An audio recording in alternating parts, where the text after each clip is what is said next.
The day I walked across that stage with a master's degree in my hand, not a single face in the crowd was there for me. Not one.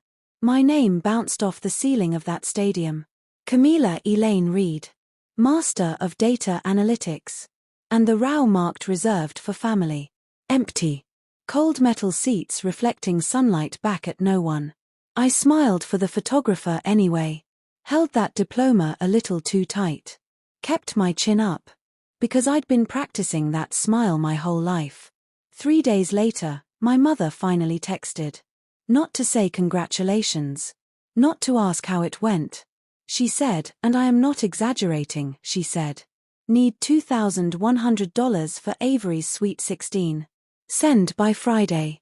No period. No please. Just a number and a deadline. So I sent her exactly $1. Added a note that said, congratulations. And then I called a locksmith. What happened next? It destroyed my entire family. And for the first time in 26 years, I felt free. My name is Camila Reed. And for most of my life, I believed that love had to be earned. Not given. Earned. I started working at 16. Brown apron. 5 a.m. shifts at Starbucks. Lawyers and nurses ordering caramel macchiatos while I was still half asleep. Mom would text before I even got home. Thanks, honey. Avery needs piano lessons. She has a field trip, just a little extra. You're our pride, Camila. Our rock. I believed that. I actually believed it. I thought being the responsible one meant I mattered more. I didn't know it just meant they could take more. By the time I got into graduate school, I told myself, this is it. This degree will make them see me differently. Not as the family ATM. Not as the one who covers the gaps. As their daughter. Their equal. I was so wrong. The graduation ceremony was a Saturday in May. The kind of morning where sunlight hits everything gold and warm. Families everywhere. Balloons. Flowers. Moms crying into their phones. I kept checking the entrance. Kept telling myself they were just running late. My classmate Ruby found me in the courtyard after the ceremony. She was glowing, her parents on either side of her like bookends. She grabbed my arm and said, "You did it. Where's your family, are they running late?" I smiled. Yeah. Traffic. I've been lying about them for so long the words come out smooth. I walked to my car alone. Sat in the parking lot. Watched other families load up their trunks. Heard horns honking. Kids laughing. And I just sat there. Behind the wheel. Telling myself it didn't hurt. It did. 3 days later, the text came. I stared at it for a long time. $2,100. For a party. For my sister. Who never once asked how I was doing. And I thought about all the times I said yes. All the times I transferred money I didn't have. All the times I told myself, this is what family does. Something shifted in me that day. Small. But real. I opened my bank app. Saw the $3,000 I'd saved by skipping vacations and cooking at home and wearing the same winter coat for 3 years. And I typed, $1. Hit send. Added the note, congratulations. Then I opened the junk drawer. Found the spare key my mother insisted on keeping for emergencies, she said. Dropped it in the trash. Called the locksmith. He came within the hour. Older man. Gentle hands. Tools that clinked like wind chimes. The new lock clicked into place. Solid. Final. I stood in the doorway after he left. Breathing in the smell of metal and oil. It was the first boundary I had ever built in my entire life. And I didn't know whether to cry or to sleep for a week. The next morning, I woke up before sunrise. Made coffee. Sat in the quiet. And for the first time in years, no one could walk in. No one could demand anything. The silence was mine. Then I opened my laptop to check my bank account. And the quiet shattered. 2 credit inquiries. Capital One. Discover. Neither one opened by me. My hands went cold. I clicked through to the full report. 2 accounts. My name. My social security number. But the address. My parents' house in Littleton. The balances were already climbing. Cherry Creek Events. Denver DJ Agency. Glam Studio. I sat back in my chair, and the pieces snapped together like a slap. My mother hadn't been asking for money. She had been building up to stealing it. I called the bank.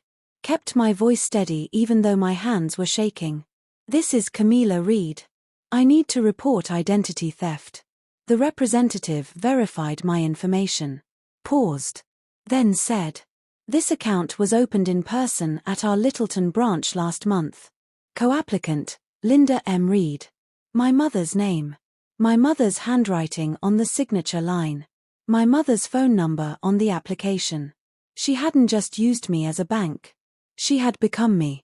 In Colorado, you can legally record a phone call with one-party consent. I looked that up before I dialed her number. She picked up after 3 rings. Sharp. "So, you're alive," I said. "Mom, I found 2 credit cards opened in my name. Both linked to your address. Would you like to explain that?" She laughed. Actually laughed. "Oh, that. I was helping you build credit. You should be grateful I'm thinking about your future. Those cards were used for Avery's party.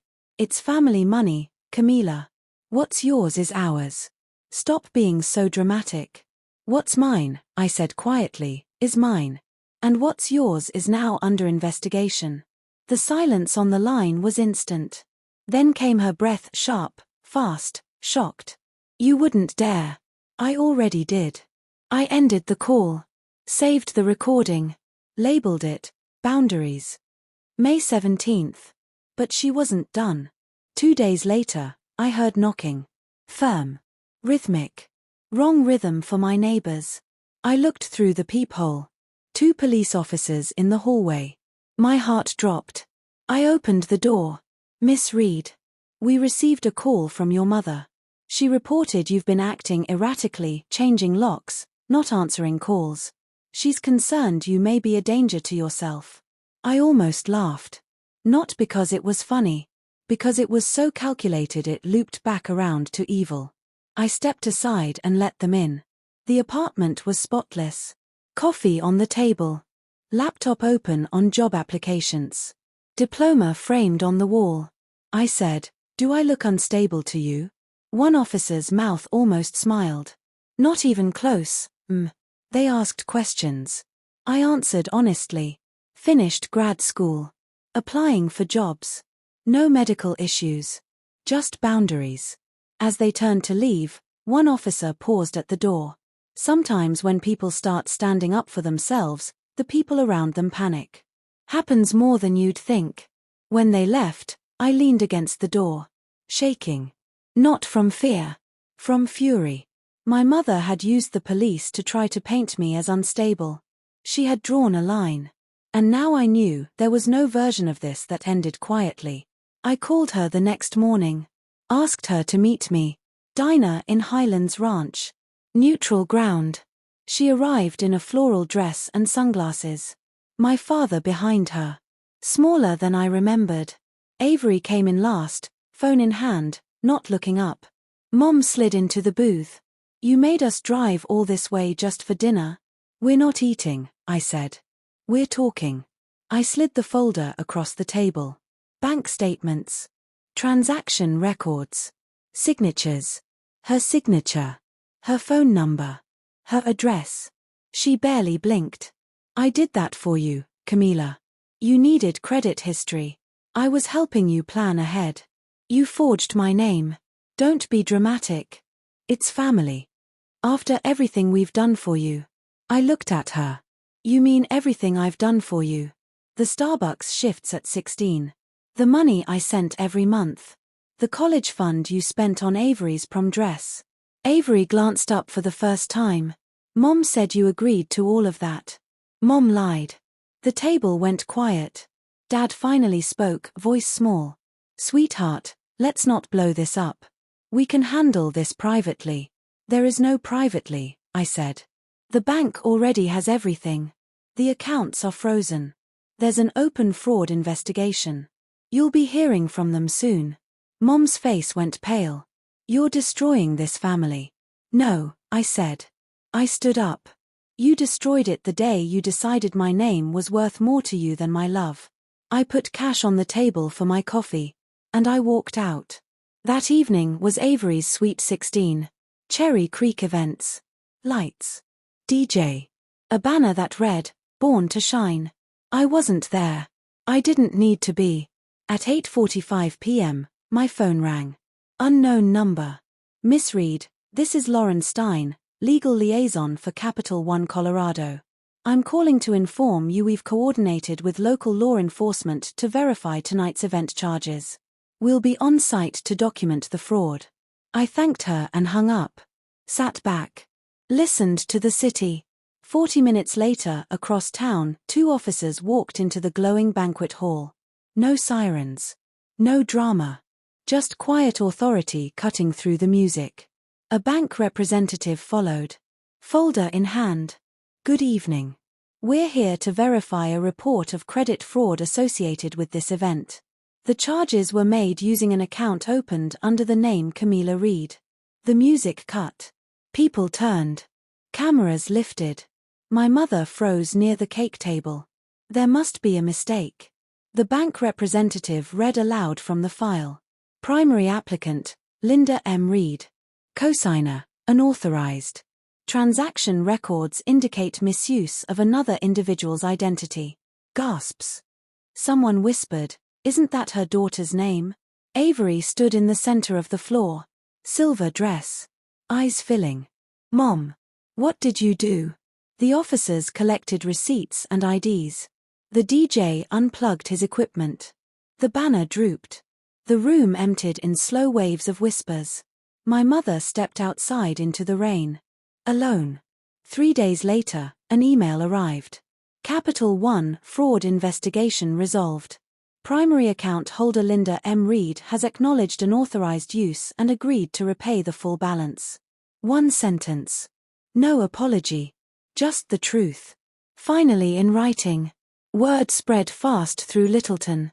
Grocery store whispers. Church side eyes. Avery's 30-second party video hit 500,000 views before she could make her account private. My father was quietly reprimanded at work. I didn't respond to a single message from any of them. Not out of anger. Out of exhaustion. I was simply done explaining what should have been obvious.